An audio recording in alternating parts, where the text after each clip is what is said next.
This is Clayton Skinner. Hi, I'm Clayton Skinner. My name is Clayton Skinner. My name is Clayton Skinner. Welcome back to Be on the Beat. Welcome back to Be on the Beat. Welcome to Be on the Beat. Hello there, my name is Clayton Skinner and welcome to Be on the Beat. In this episode, I'm going to teach you how to add double bass in the sextuplet form. Now, I have a video where I introduce you to sextuplets and triplets, where we just learn how to do it. In this episode or in this video, I'm going to actually teach you how to apply it randomly and in different parts, kind of similar to the way I did with the 16th notes video, adding double bass with 16th notes. So anyway, let's go. Exercise 1, we're going to be starting off by just playing a bar of whatever. I'm going to choose an 8th note groove. Simple, sweet, gets the point across, doesn't really matter. You can make it an 8th note, you can make it a quarter note ride groove, it doesn't really matter. The second bar is going to be continuing with the sextuplets. You're going to be doing a run of sextuplets all the way across that bar. There should be 6, 12, 18, 24 of them all the way across, playing whatever you're playing with the first bar, whether it be 8th note or quarter note, 2 and 4 snare drum. It's pretty simple. Here's a demonstration of how to do it, and then we'll get going.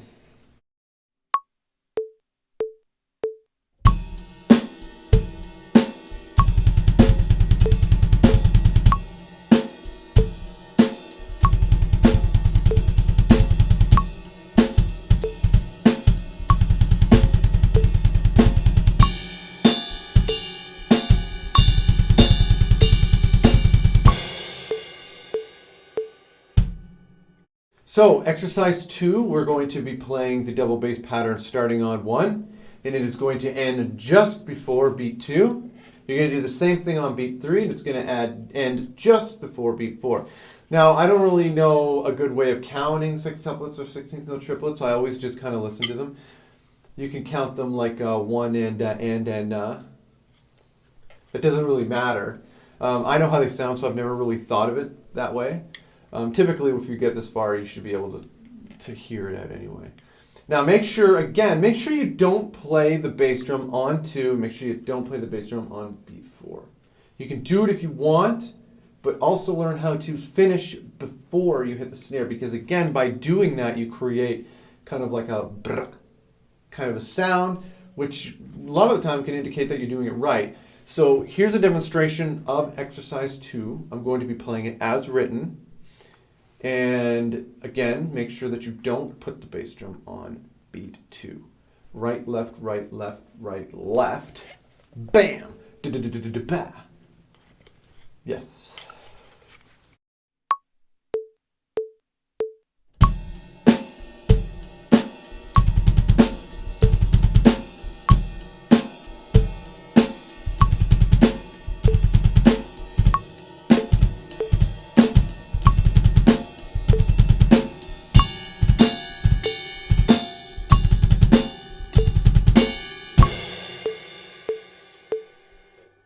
Exercise 3, you're going to be playing the bass drum on 1.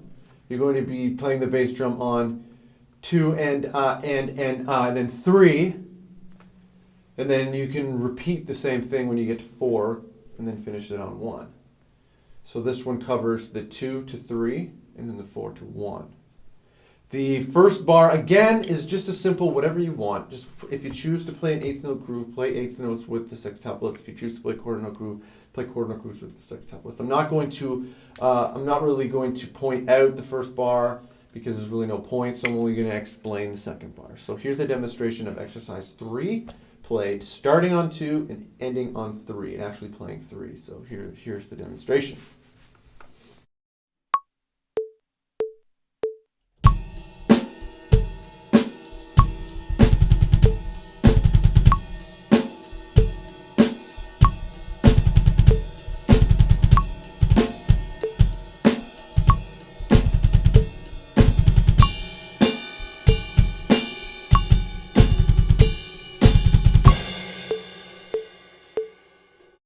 Exercise 4 will be covering half of the bar.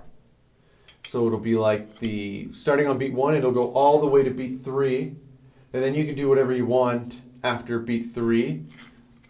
with the bass drum. Maintain that same ride, hi-hat, snare pattern, 2 and 4 snare. Make sure you maintain whatever you're doing, but you could do whatever you want with the bass drum after that if you wanted to add like just another couple eighth notes. It doesn't really matter. Once you get comfortable with playing that double bass pattern at the beginning of the bar, try moving it to the second half of the bar. So you'll be playing whatever you played for the first bar, for the first half of the second bar, and then you play the double bass pattern starting on 3 and ending on 1 of the following bar. Try it both ways, why not?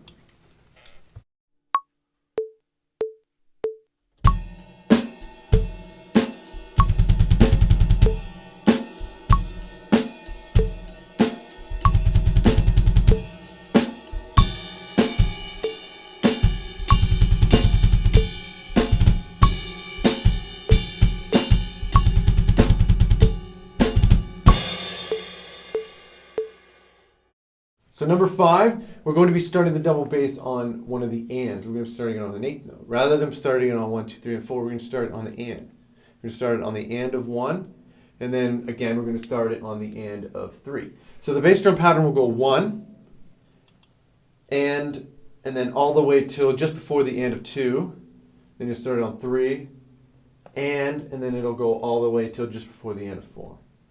Now try not to put a bass drum pattern on the end of 2 or on the end of 4. You'll notice that on the PDF there isn't one. It stops just before the end of 2 and it stops just before the end of 4. It sounds better that way. If you can do it if you want. I mean, you can play it straight until the ends of 2 and 4. But if you do it that way, it kind of sounds oafish.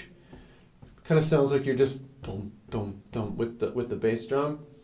It doesn't sound as cool. So try doing it the way I have it written. I'll give you a demonstration of that. And that's all I have to say, I think.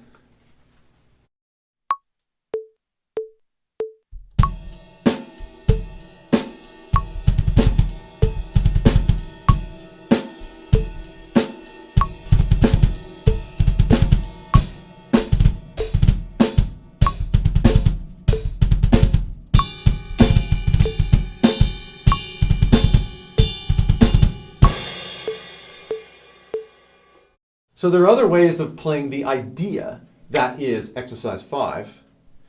Rather than playing it on the and of 1 and ending just before the and of 2, you could actually start it on the and of 2 and going just before the and of 3. So again, you're starting on an and rather than starting on 1, 2, 3, and 4.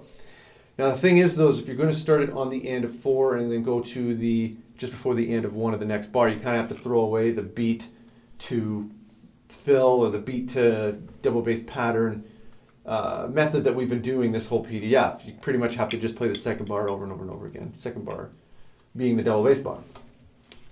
That's just another way of doing it. You don't have to do it that way. Another way that you can do it, and I actually have it written on the PDF this time, is that you can actually change the foot pattern. And by doing that, you can actually favor your left foot. You can actually work on leading with your left, which is always good. Start it with the first beat being right, and then the second beat being on the right again. So right, left, right, left. Carry it on. Do the same thing on beat 3.